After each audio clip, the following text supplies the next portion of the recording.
লোকটা যখনই বাসের টিকিটের দাম দিতে 1000 টাকা বের করে, বাস কন্ডাক্টর বলে যে 1000 টাকার ভাঙটি নেই। এই সময় একটা মেয়ে যার বাস থেকে নামার সময় হয়ে যায়, যেহেতু এখানে বাসের হেল্পার দেরি করতেছিল, যার কারণে মেয়েটা বলে আমার থেকে টাকা নিয়ে এই লোকটার একটা টিকিট দিয়ে দেন। বাসওয়ালা এমনটাই করে, যেহেতু মেয়েটা এই লোকের টাকা দিয়েছে, যার কারণে লোকটা মেয়েটার পিছনে পিছনে যেতে থাকে।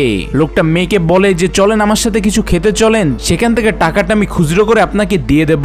প্রথমে তারা দুইজন একটা ভুট্টার দোকান থেকে ভুট্টা খায়, কিন্তু ভুট্টাওয়ালা বলে তার কাছে 1000 টাকা ভাঙটি নেই, যার কারণে এখানেও টাকাটা মেয়েকেই দেয়া লাগে। আর মেয়েটা বলে আমার কোনো টাকা ফেরত দেয়া লাগবে না, আমি ব্যস্ত আছি, আমি চলে যাচ্ছি। কিন্তু লোকটা তার কোনো কথাই শোনে না। লোকটা মেয়েকে একটা গোলার দোকানে নিয়ে যায়, সেখান থেকে গোলা খায়। আর যখন 1000 টাকা এখানেও দিতে যায়, তখন দোকানদার বলে 1000 টাকার ভাঙটি নেই, যার কারণে এইখানেও টাকাটা মেয়েকেই দেয়া লাগে। মেয়েটা আবারও যখন রাগ করে চলে যাচ্ছিল টাকাটা খুচরো করার জন্য, লোকটা তাকে একটা নাগরদোলায় নিয়ে যায়। দোল খাওয়া শেষে যখন 1000 টাকা দিতে যায়, তারাও বলে তাদের কাছে ভাঙটি নেই, যার কারণে এইখানেও এই মেয়েকে টাকাটা দেয়া লাগে। অবশেষে মেয়েটার অনেক বেশি রাগ হয়ে যায়, সে বলে আমাকে ক্ষমা করো, আমার কোনো খুচরো টাকার দরকার নেই, আমি তোমার কাছে কোনো টাকাও চাই না, এ বলে চলে যায়।